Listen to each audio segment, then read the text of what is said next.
Ben ritrovati con l'informazione flash di New Sicilia.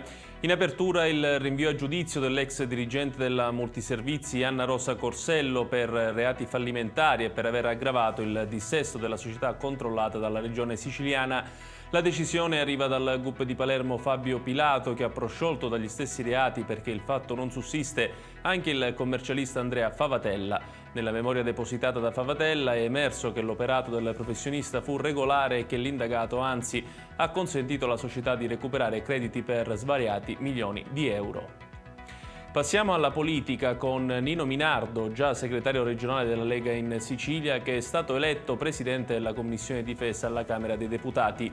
Minardo, di 44 anni, originario di Modica in provincia di Ragusa, ha ottenuto una prestigiosa carica dopo il mancato sottosegretariato. Adesso la cronaca con un parroco di Caltanissetta che è stato sorpreso da una pattuglia della polizia mentre arrampicato su una sedia spiava alcune pallavoliste che si stavano cambiando negli spogliatoi del palazzetto dello sport di Pian del Lago.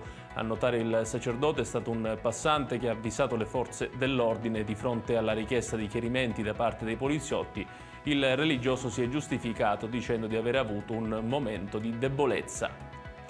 E chiudiamo con il meteo. Continua il buon tempo in Sicilia. Per la giornata di domani sono infatti previsti cieli sereni con leggeri annuvolamenti, in particolare nella mattinata sole su tutte le province ad eccezione del settore centro-meridionale.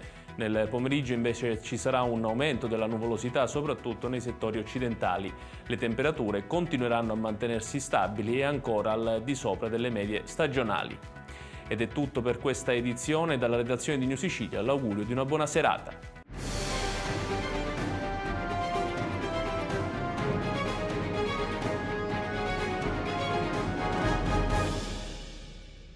Procar, centro assistenza autorizzato BMW e Mini, adesso anche BMW Motorrad, via George Marshall 7, Mister Bianco, Catania.